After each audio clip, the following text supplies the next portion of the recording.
আজকাল পরশু হোক, আসবে রে বিজয়, একদিন আসবে রে বিজয়। কালিমার পতাকা হাতে নিয়ে বাধার সাগর পাড়ি দিয়ে, কালিমার পতাকা হাতে নিয়ে বাধার সাগর পাড়ি দিয়ে, জালিমের প্রাসাদ বাতিলের দুর্গ, জালিমের প্রাসাদ বাতিলের দুর্গ, করব করব করব ক্ষয়। আজ কাল পরশু হোক, আসবে রে বিজয়, একদিন আসবে রে বিজয়। ঠিক কিনা বলেন? আমাদের এই পথ চলা থামবে না তো কোনো দিন, এভাবে একদিন উঠবে বেজে আমাদের বিজয়ের বিন। ঠিক কিনা বলেন? আমাদের এই পথ চলা থামবে না তো কোনো দিন, এভাবে একদিন উঠবে বেজে আমাদের বিজয়ের বিন। যতই বাধা আসুক না, কখনো পিছু হটব না, যতই বাধা আসুক না, কখনো পিছু হটব না। বাতিলের প্রাসাদ জালিমের দুর্গ, জালিমের দুর্গ বাতিলের প্রাসাদ, করব করব করব ক্ষয়। আজ কাল পরশু হোক, আসবে রে বিজয়, একদিন আসবে রে বিজয়। আল্লাহর নবী জনাবি মুহাম্মদুর রাসূলুল্লাহ সাল্লাল্লাহু আলাইহি ওয়াসাল্লাম আবু তালেব যখন মৃত্যু সজ্জায় শায়িত, চিন্তা ভাবনা করে হাড়ে কিয়ামতের ময়দানে কত মানুষকে সুপারিশ করিয়া আমি জান্নাতে নিয়ে যাব। আমার চোখের সামনে দিয়ে আমার চাচা জাহান্নামে চলে যাবে, এটা তো আমি সহ্য করতে পারবো না। চাচার কাছে গিয়ে বলবো, চাচা সারা জীবন তুমি আমার অনুগত করো নাই, আল্লাহর অনুগত করো নাই, মৃত্যুর সময় একটা বার জবান দিয়ে কলেমা পড়ে যা, কিয়ামতের ময়দানে আমি রাসূল আল্লাহর সাথে ঝগড়া করে করে তোমাকে জান্নাতে নেওয়ার ব্যবস্থা করে দেব। পাশেই ছিল আবু জেহেল। আবু জেহেল ডাক দিয়ে বলে, আবু তালেব শেষমেশ কি তাহলে কি বাপ দাদার ধর্ম ত্যাগ করে মুহাম্মাদের নতুন ধর্ম গ্রহণ করবা? লক্ষ্য করে দেখবেন বর্তমান সময় আমাদের দেশে আছে যে বাপ দাদা যা করছে তাই করব। যারা কোরআন হাদিসের সুন্দর সুন্দর কথা হকের দাওয়াত দেয় তাদের কথা মানবো না। বুঝতে হবে ওরা হলো আবু জেহেলের খালাতো ভাই, চাচাতো ভাই, মামাতো ভাই। আমার বন্ধুগণ, আবু তালেব বলল না। আমার নবী ডাক দিয়ে বলে, চাচা শুধু বলো লা ইলাহা ইল্লাল্লাহ, আমি যে নবী এটাও তোমাকে স্বীকার করতে হবে না। এরপরেও কিয়ামতের ময়দানে আল্লাহর সাথে ঝগড়া করে তোমাকে জান্নাতে নেওয়ার ব্যবস্থা করব। কিন্তু আবু তালেব হিদায়াত না, কলেমা ছাড়াই মৃত্যুবরণ করলো। নবী আমার বাড়ি থেকে বের হয়ে যাচ্ছে, বুকটা মালিশ করতে করতে মনে হয় রাসূলের আমার হার্টের অসুখ হয়ে গেছে, আমার আল্লাহ সহ্য করতে পারলো না। আয়াত কারিমা নাজিল করে দিয়ে বললেন, ইন্নাকা লা তাহদি মান আহবাবতা ওয়ালাকিন্নাল্লাহা ইয়াহদি মান ইয়াশা।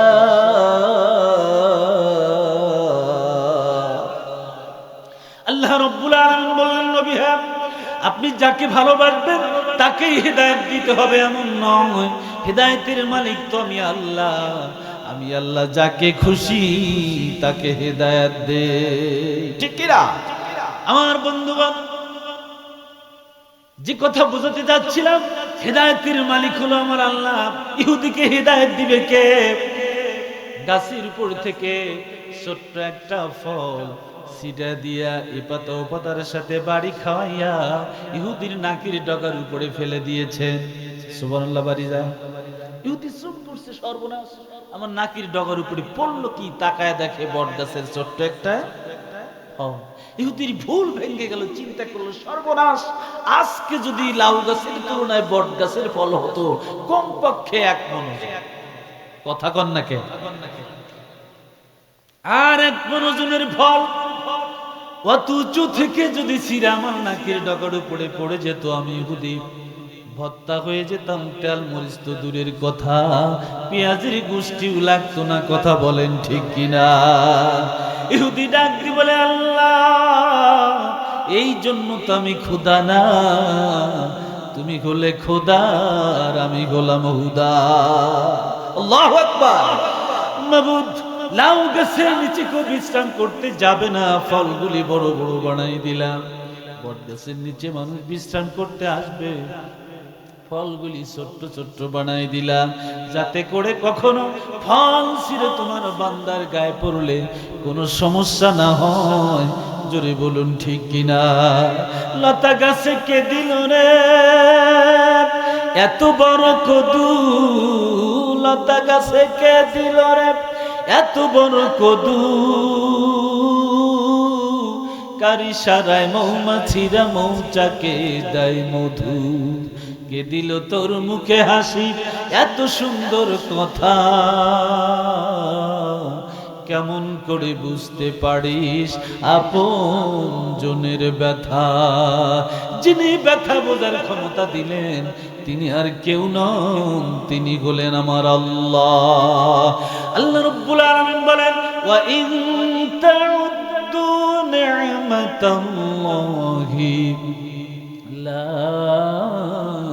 তুহসুহা।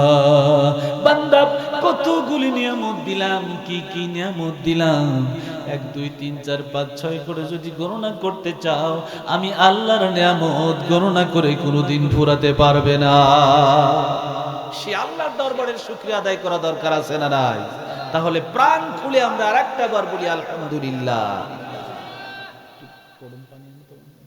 অতঃপর শতকোটি দরুদ এবং সালাম সাইয়্যিদুল মুরসালিন খাতামুন নবিয়্যিন আখিরি জামানার পয়গম্বর যে রাসূল এমন একটি সময় পৃথিবীর বুকে আগমন করলেন, উনি এসে দেখলেন মাইট ইজ রাইট, জোরজার মুল্লুক তার, পালকিগুলো যার, বউগুলো তার, মানুষের মন গড়া মতবাদ দিয়ে 17 দফা আইন 19 দফা আইন যে সমাজ পরিচালিত হচ্ছে, রাষ্ট্র পরিচালিত হচ্ছে।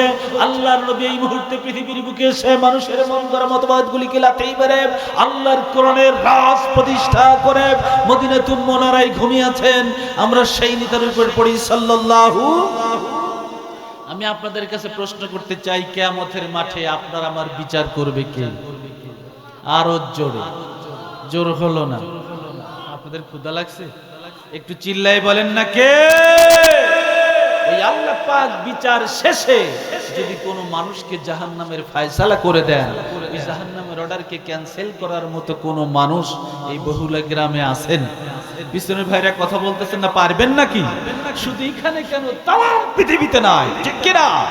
যে রাসূল হাতের আঙ্গুলের ইশারা দিয়ে চাঁদ দ্বিখণ্ডিত করেছেন, ওই রাসূল যদি আমার আল্লাহকে ডাক দিয়ে বলেন, রব্বুল আলামিন, যেই মানুষটাকে আপনি জাহান্নামের অর্ডার করেছেন, এই লোকটি আমার দলের সিপাহ সালার ছিল, আমার দলের কতলন করতে গিয়ে যুদ্ধের ময়দানে বুক পেতে দিয়ে বলেছে চালাও গুলি, বুকটা ঝাঁঝরা হয়ে যেতে পারে, কিন্তু যুদ্ধের ময়দান থেকে পালাবার জাত আমি নই। জোরে কোন সুবহানাল্লাহ। আল্লাহ রব্বুল আলামিন বলবেন, ফাসপালিমান শিতা ইয়া রাসূলুল্লাহ, তাই যদি হয়, এই লোকটি যদি আপনার দলের কর্মী হয়ে থাকে, সিপাহ সালার হয়ে থাকে, কোরআনের আন্দোলনের কর্মী হয়ে থাকে, আপনার সুপারিশের খাতিরে এই লোকটির জাহান্নামের অর্ডার ক্যান্সেল করে দিয়ে আমি রব্বুল আলামিন জান্নাতের মেহমান বানায় দিলাম। যেই রাসূলের সুপারিশে জাহান্নামের অর্ডার ক্যান্সেল হয়ে জান্নাতের মেহমান হওয়া যায়, ওই রাসূলের দল করতে আমরা সকলেই রাজি না পাই? কারা কারা রাজি? হাত উঁচু করে দেখায়। আলহামদুলিল্লাহ, হাত নামা।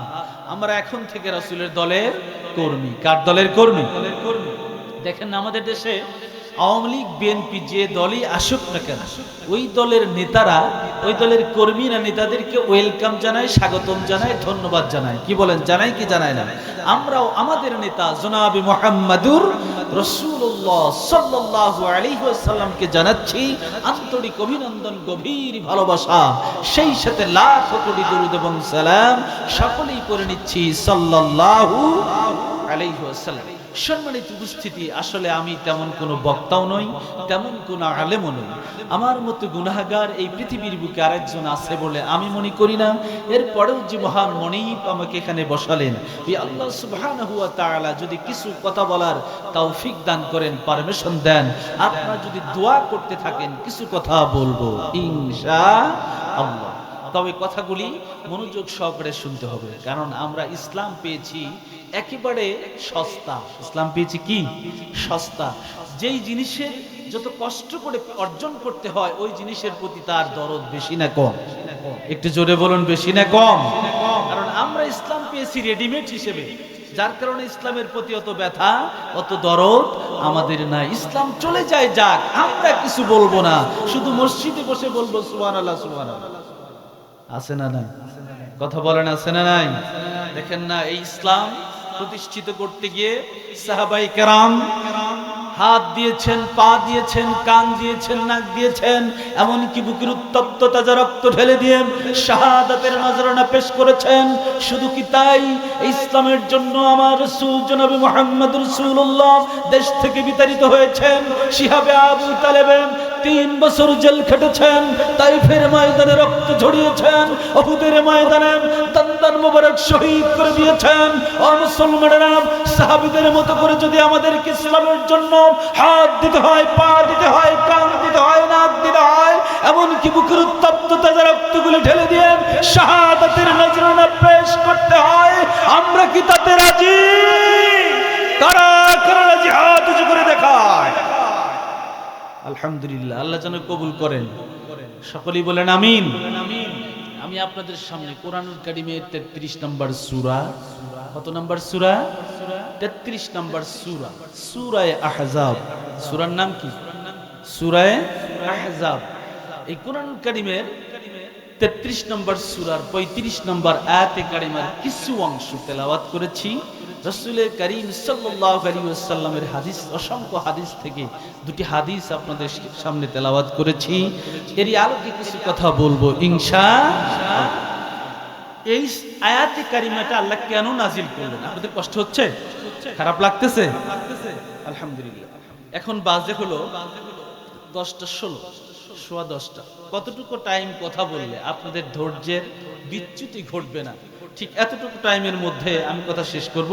যদি আপনারা সহযোগিতা করে আমাকে সেই সময়টুকু দেন, সেই টাইমের মধ্যে আমি শেষ করবো ইনশাআল্লাহ। একটু বলেন তো দেখি, কতটুকু টাইমের মধ্যে শেষ করা যায়? না, বেশি হয়ে যায়। দেখুন,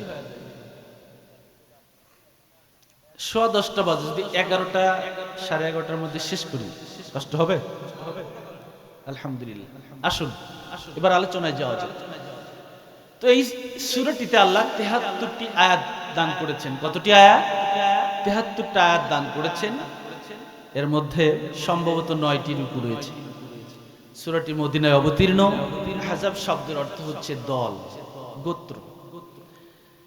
তো এই আয়াতে কারিমা আল্লাহ কেন নাজিল করলেন? আনসার মহিলারা একত্রিত হয়ে আলোচনা করলো, বলা বলি শুরু করলো যে আল্লাহ তাআলা কোরআনের ভিতরে শুধু পুরুষদের কথাই বলে, আমরা যে মহিলা মানুষ, আমাদের কথা তেমন একটা বলেন না। এই অভিযোগটা নিয়ে একজন আনসার মহিলা রাসূলের কাছে পেশ করছেন। পেশ করা শেষও হয় নাই, এই মুহূর্তে আল্লাহ তাআলা আয়াতে কারিমা নাজিল করে জানিয়ে দিলেন, ও পৃথিবীর পুরুষ এবং মহিলা তোমরা শোনো, তোমরা যদি 10টি গুণে গুণান্বিত হতে পারো, আল্লাহ ওয়াদা করেছেন তোমাদেরকে ক্ষমা করে দিবেন, সেই সাথে তোমাদেরকে জান্নাত, বিরাট পুরস্কার জান্নাত দান করে দিবেন।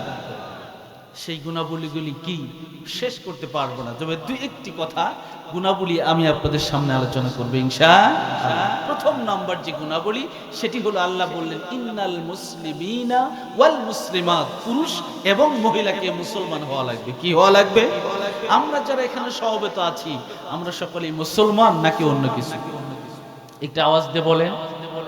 আমরা যে মুসলমান কথাটি বলতে লজ্জা হয়, কষ্ট হয়? একটু বলেন তো দেখি, আমরা সকলেই কি? আমি যে হাদিসটি তেলাওয়াত করেছি, আমি এই হাদিসটির অর্থ বলার পরে আবারও জিজ্ঞাসা করব আসলে আমরা কি।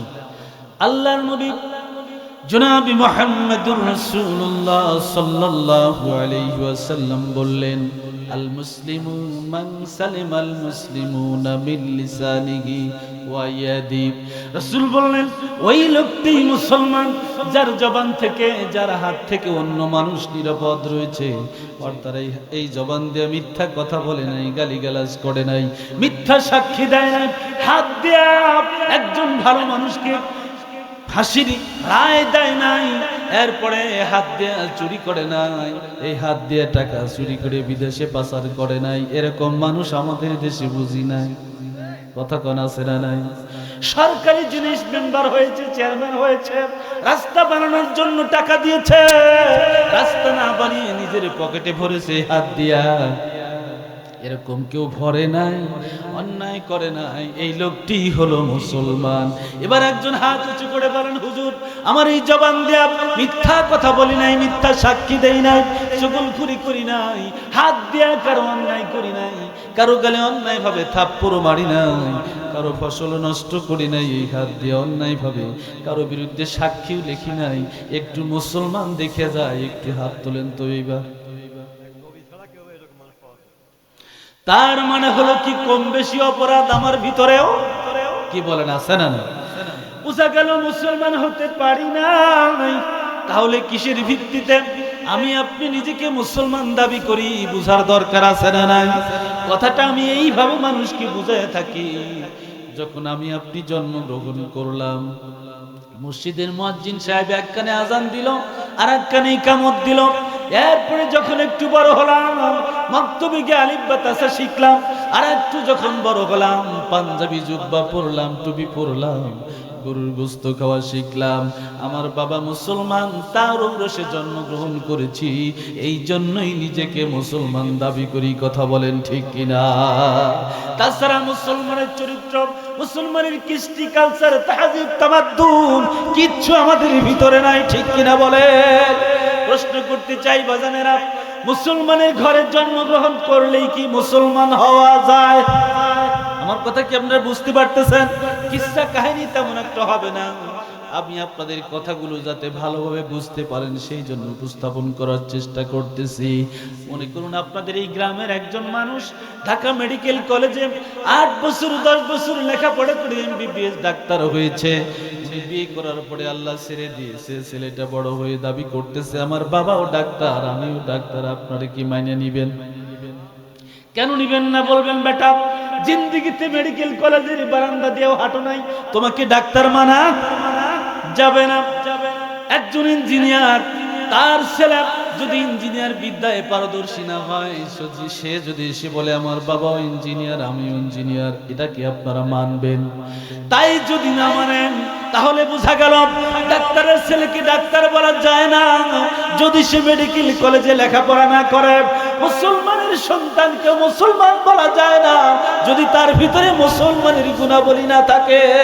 ঠিক না? মুসলমান কারে বলে? মুসলিম শব্দের অর্থ হলো আত্মসমর্পণকারী, যিনি নিজেকে পুরোপুরি ভাবে, কমপ্লিটলি ভাবে সারেন্ডার করে দিবে। কার কাছে? একটু জোরে বলুন না, কার কাছে? কোনো কথা মানা বলা যাবে না, বিনা দ্বিধায় আল্লাহ যা বলেছেন সেটাই মেনে নিতে হবে। এর নামই তো মুসলমান। ঠিক না?